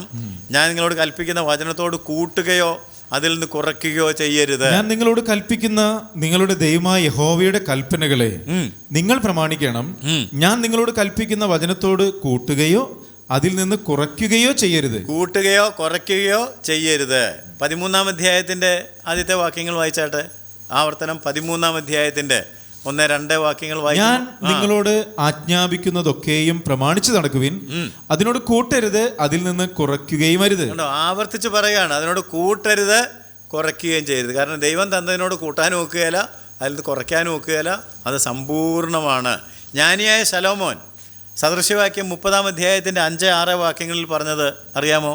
ജ്ഞാനിയായ ശലോമോൻ പറഞ്ഞു, സദൃശ്യവാക്യം 30-ാം അധ്യായത്തിൻ്റെ 5-6 വാക്യങ്ങൾ, ദൈവത്തിൻ്റെ സകല വചനവും ശുദ്ധി ചെയ്തതാകുന്നു. ദൈവത്തിന്റെ സകല വചനവും ശുദ്ധി ചെയ്തതാകുന്നു. തന്നിൽ ആശ്രയിക്കുന്നവർക്ക് അവൻ പരിച തന്നെ. അടുത്ത വാക്യത്തിൽ പറയാണ്, അവന്റെ വചനങ്ങളോട് നീ ഒന്നും കൂട്ടരുത്, അവൻ നിന്നെ വിസ്തരിച്ചിട്ട് നീ കള്ളനാകുവാൻ ഇടവരരുത്. അത് ഭയങ്കരമായ ഒരു വാക്യ കേട്ടോ. അവൻ നിന്നെ വിസ്തരിക്കുന്ന ഒരു ദിവസം ഉണ്ടെന്ന് അറിയാമല്ലോ. നീ ക്രിസ്തുവിൻ്റെ ന്യായാസനത്തിൻ്റെ മുമ്പിൽ വിശ്വാസിയാണെങ്കിൽ വെളിപ്പെടേണ്ടി വരും, അല്ലെങ്കിൽ വെള്ളസിംഹാസനത്തിന് മുമ്പിൽ വെളിപ്പെടേണ്ടി വരും. അവിടെ ഒരു വിസ്താരമുണ്ട്. വിസ്തരിക്കുമ്പോൾ നീ കള്ളനാകുവാൻ ഇടവരരുത്. അതുകൊണ്ട് ഒരു കാരണവശാലും ഇതിനോട് കൂട്ടാൻ പാടില്ല, കുറയ്ക്കാൻ പാടില്ല. വെളിപ്പാട് 22-ാം അധ്യായമാണ് നാം പഠിക്കുന്നത്. 18-19 വാക്യങ്ങൾ ഓർക്കുന്നുണ്ടാകുമല്ലോ. ഈ പുസ്തകത്തിലെ പ്രവചനം കേൾക്കുന്ന ഏവനോട് ഞാൻ സാക്ഷീകരിക്കുന്ന എന്തെന്നാൽ, അതിനോട് ആരെങ്കിലും കൂട്ടിയാൽ ഈ പുസ്തകത്തിൽ എഴുതിയിരിക്കുന്ന ബാധകളെ ദൈവം അവന് വരുത്തും. അപ്പൊ കൂട്ടാൻ പാടില്ല. ഈ പ്രവചന പുസ്തകത്തിലെ വചനത്തിൽ നിന്ന് ആരെങ്കിലും വല്ലതും നീക്കിക്കളയാനും പാടില്ല. നീക്കിക്കളഞ്ഞാൽ ഈ പുസ്തകത്തിൽ എഴുതിയിരിക്കുന്ന ജീവവൃക്ഷത്തിലും വിശുദ്ധ നഗരത്തിലും അവനുള്ള അംശം ദൈവം നീക്കിക്കളയും. അപ്പം ഞാൻ പറഞ്ഞല്ലോ, നമ്മൾ ആശ്ചര്യമായിട്ടൊരു പേജ് ഇതിനോട് ചേർക്കത്തില്ല, ഒരു പേജ് കീറിയും കളയത്തില്ലായിരിക്കും. എന്നാൽ വ്യാഖ്യാനം കൊണ്ട് അത് പണ്ട് കാലം മുതലേ ഉണ്ട്. 2 കൊരിന്ത്യ ലേഖനം 2-ാം അധ്യായത്തിൻ്റെ 17-ാം വാക്യം ഒന്ന് വായിച്ചു നോക്കിയേ. പൗലോസിൻ്റെ കാലം മുതൽ തന്നെ ദൈവവചനത്തെ ദുർവ്യാഖ്യാനം ചെയ്യുകയും അത് ചിലതൊക്കെ ഇല്ല, വേണ്ട എന്ന് പഠിപ്പിക്കുകയും ചെയ്യുന്ന ആളുകൾ ഉണ്ട്. വചനത്തിൽ കൂട്ട് ചേർക്കുന്ന 2 കൊരിന്ത്യ ലേഖനം 2-ാം അധ്യായത്തിൻ്റെ 17-ാം വാക്യം. ആ ലേഖനത്തിൽ പല ഭാഗത്ത് പൗലോസ് അത് പറയുന്നുണ്ട്. ഞങ്ങൾ ദൈവവചനത്തിൽ കൂട്ടുചേർക്കുന്ന അനേകരെ പോലെയല്ല. കണ്ടോ, ദൈവവചനത്തിൽ കൂട്ടുചേർക്കുന്ന എന്ന് പറയുമ്പം ഒരു പേജ് എഴുതി ചേർത്ത കാര്യമല്ല പറയുന്നത്. കൂട്ടുചേർക്കുന്ന അനേകരെ പോലെയല്ല, നിർമ്മലതയോടും ദൈവത്തിന്റെ കൽപ്പനയാലും ദൈവസന്നിധിയിൽ ക്രിസ്തുവിൽ സംസാരിക്കുന്നു. അപ്പൊ നിർമ്മലതയോടെ, മനസ്സിലായോ? നിർമ്മലതയോടെ, ഒന്നും കൂട്ടിച്ചേർക്കാതെ ഉള്ളതുപോലെ തന്നെ സംസാരിക്കുന്നു. ആ പുസ്തകത്തിൻ്റെ തന്നെ 4-ാം അധ്യായം നോക്കിയാട്ടെ. ഇപ്പോൾ 2-ലും നമ്മൾ വായിച്ചത്. അപ്പോൾ ഇതൊരു വലിയ പ്രോബ്ലമാണ് പണ്ട് കാലം മുതൽ. 4-ാം അധ്യായത്തിൻ്റെ 1-2 വാക്യങ്ങൾ. അതുകൊണ്ട് ഞങ്ങൾക്ക് കരുണ ലഭിച്ചിട്ട് ഈ ശുശ്രൂഷ ഉണ്ടാകുകയാൽ ഞങ്ങൾ അധൈര്യപ്പെടാതെ ലജ്ജാകരമായ രഹസ്യങ്ങളെ ത്യജിച്ച് ഉപായം പ്രയോഗിക്കാതെയും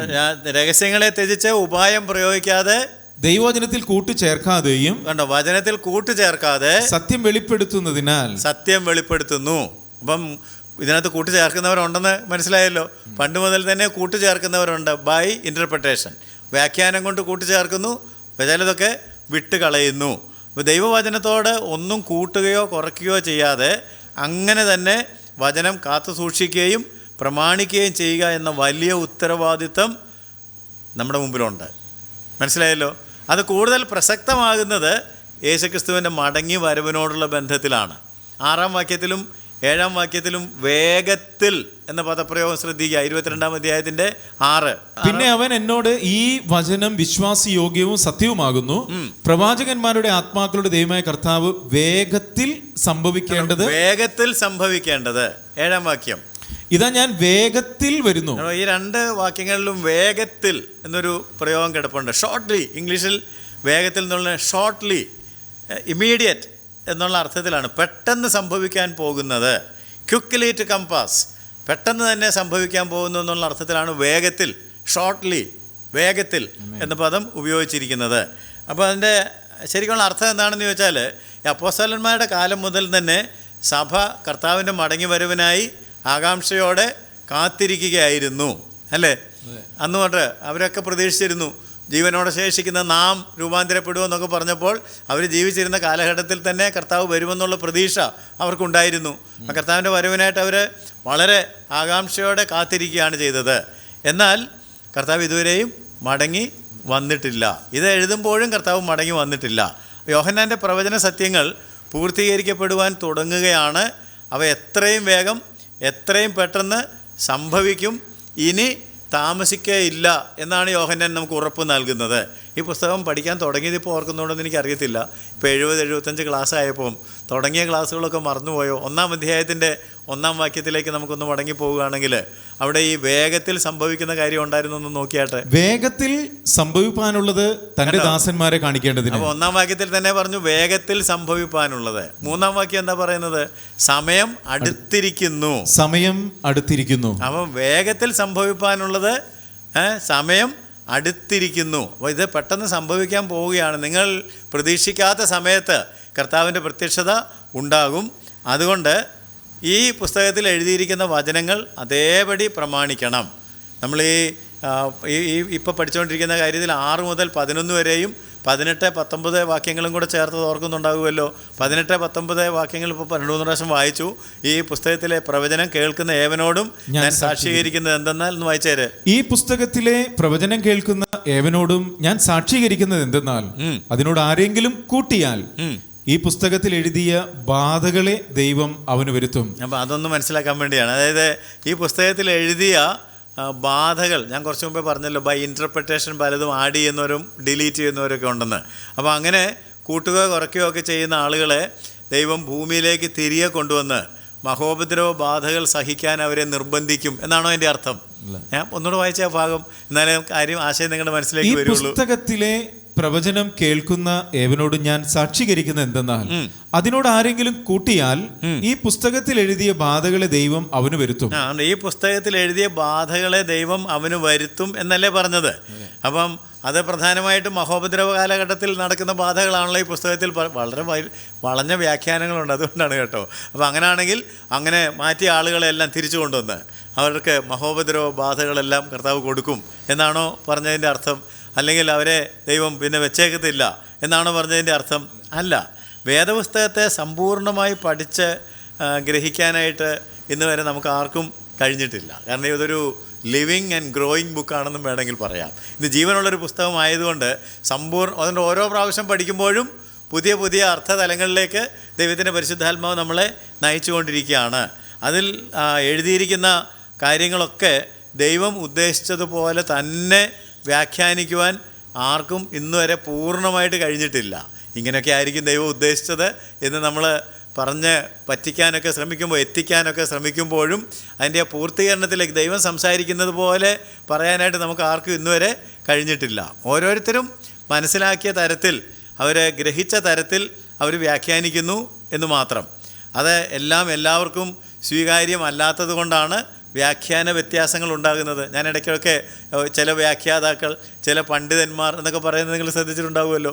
അപ്പോൾ എല്ലാവർക്കും സ്വീകാര്യമാകുമായിരുന്നെങ്കിൽ അപ്പോൾ വ്യാഖ്യാന വ്യത്യാസങ്ങൾ അങ്ങനെ ഉണ്ടാകുന്നത്. അപ്പോൾ വേദപുസ്തകം കൃത്യമായിട്ട് പഠിപ്പിക്കുന്ന അധ്യാപകരെക്കുറിച്ച് തന്നെ ചിന്തിക്കുക. എൻ്റെ ഈ ബൈബിൾ സർവേ ക്ലാസ് തന്നെ ഇത് ആദ്യമായിട്ട് നടക്കുന്നതല്ല. ഇതിനു മുമ്പ് പലതും നടന്നിട്ടുണ്ട്, എല്ലാത്തിലും പങ്കെടുത്ത ആളുകളുണ്ട്. അപ്പോൾ ചിലരോട് ചോദിക്കുമ്പോൾ ഓരോ പ്രാവശ്യവും വ്യത്യസ്തമായ കാര്യങ്ങൾ പറയുന്നുണ്ടെന്നാണ് പറയുന്നത്, കുറേ കൂടി അഡ്വാൻസ്ഡ് ആയിട്ട്. അപ്പോൾ ഈ ബൈബിൾ കൃത്യമായിട്ട് പഠിപ്പിക്കുന്ന അധ്യാപകന്മാരെ കുറിച്ച് തന്നെ ചിന്തിക്കുകയാണെങ്കിൽ അവർ വ്യാഖ്യാനിച്ച് പഠിപ്പിച്ച ചില കാര്യങ്ങൾ പിന്നെ മാറ്റി പഠിപ്പിക്കുന്നത്, അതിനേക്കാൾ കുറച്ചുകൂടെ അഡ്വാൻസ്ഡ് ആയിട്ട് പറയുന്നത് കേട്ടിട്ടുണ്ടാകുമല്ലോ. എന്താ അതിൻ്റെ കാരണമെന്ന് ചോദിച്ചാൽ അധ്യാപകൻ്റെ ഉൾക്കാഴ്ച വർദ്ധിച്ചുകൊണ്ടിരിക്കുന്നു.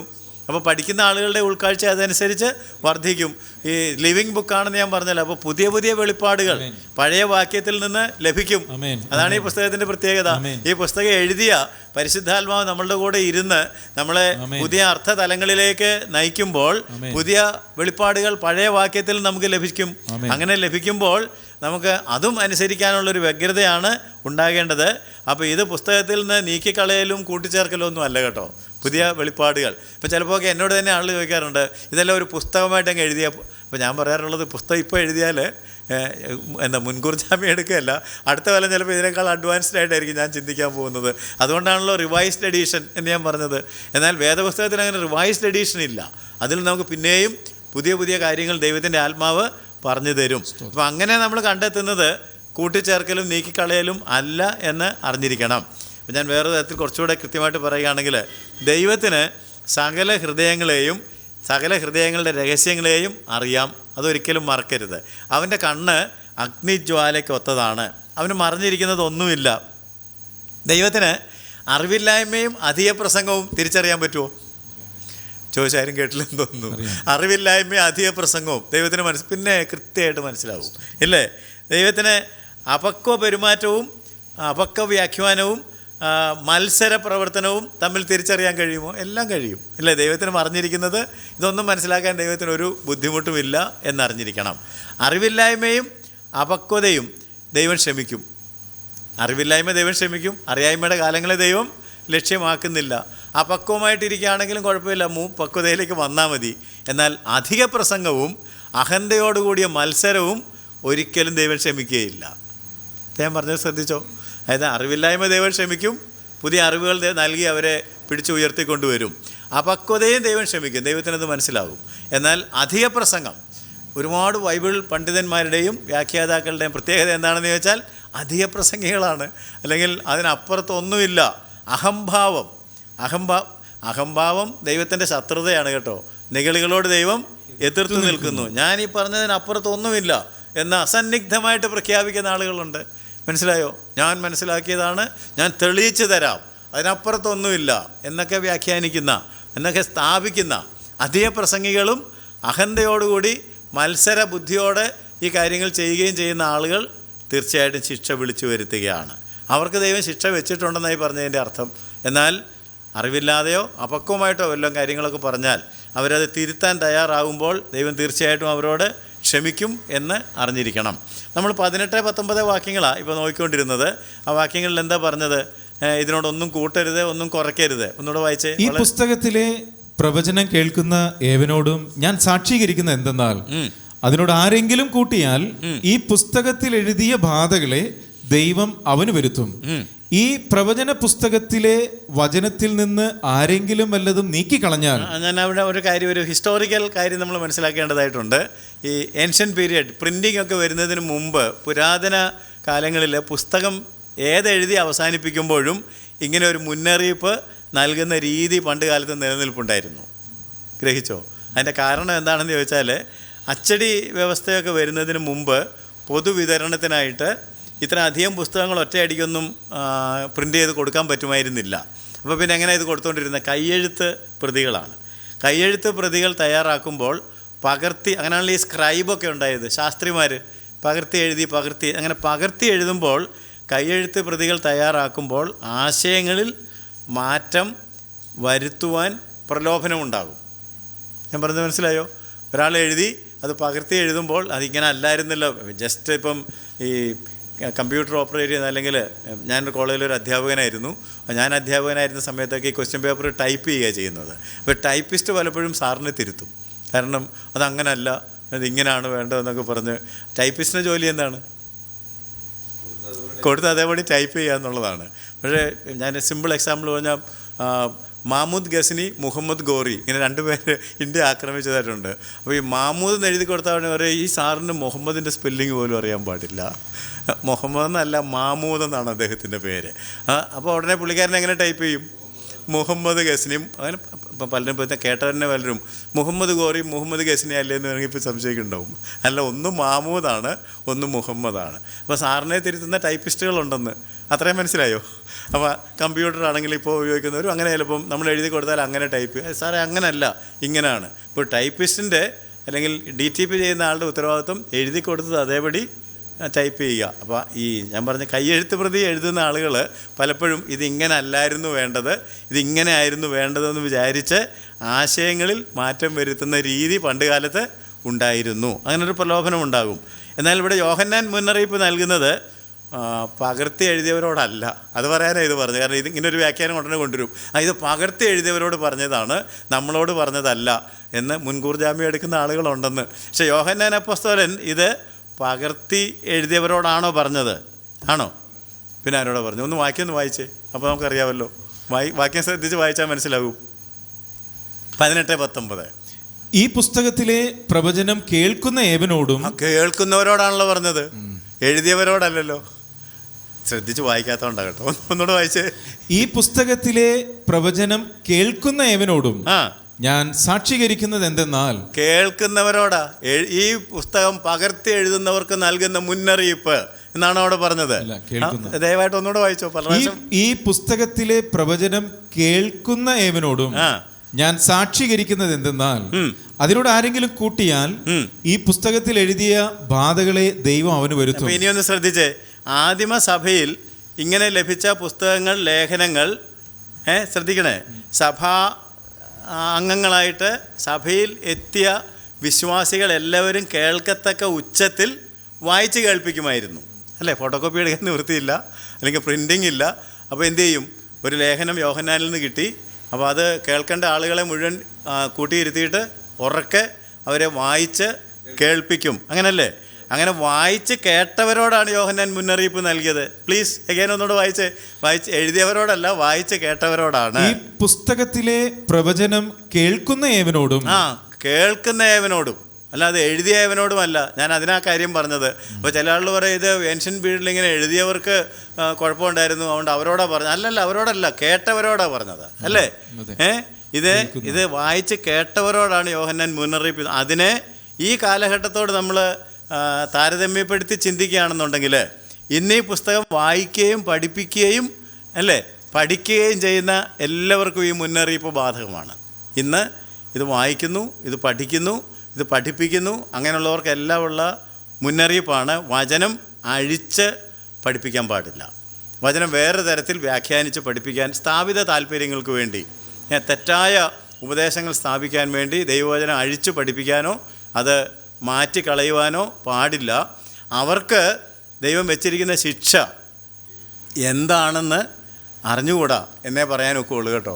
വചനം അഴിച്ചു പഠിപ്പിക്കുന്നവർക്ക് ഈ ബാധകൾ അവൻ്റെ മേൽ വരുത്തുമെന്നൊക്കെ പറഞ്ഞാൽ എന്തൊക്കെയാണ് ദൈവം വെച്ചിരിക്കുന്നതെന്ന് നമുക്ക് അറിഞ്ഞുകൂടാ. ഒരു പക്ഷേ നമുക്ക് വിശദീകരിക്കാൻ കഴിയാത്ത തരത്തിലുള്ള പണിഷ്മെൻറ്റ് അങ്ങനെയുള്ളവർക്ക് കൊടുത്തു എന്ന് വരാം.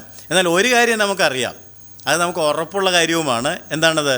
ദൈവവചനം സത്യവിരുദ്ധമായി ഹാനികരമായി വ്യാഖ്യാനിക്കുകയും പഠിപ്പിക്കുകയും ചെയ്യുന്നത് വലിയ അപകടമാണ്, വലിയ വിപത്താണ്, വലിയ ശിക്ഷാവിധിയാണ് അവർ വിളിച്ചു വരുത്തുന്നത്.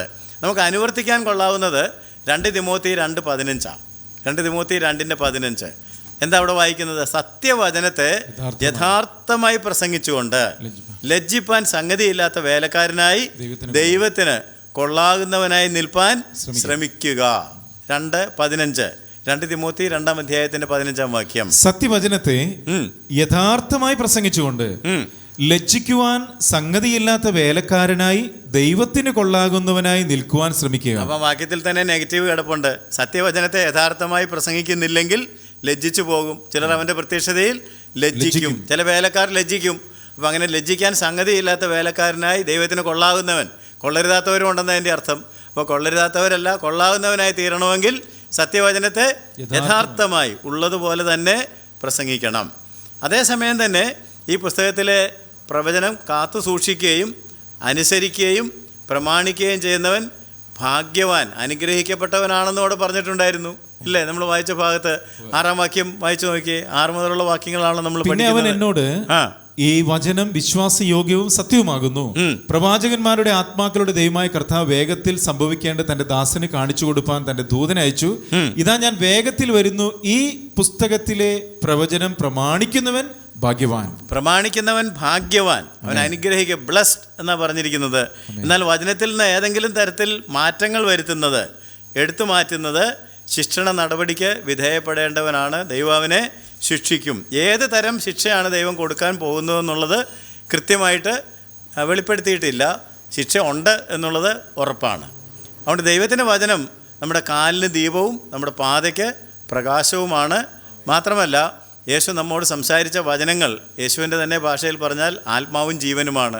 ഞാൻ നിങ്ങളോട് സംസാരിച്ച വചനങ്ങൾ ആത്മാവും ജീവനുമാണ്.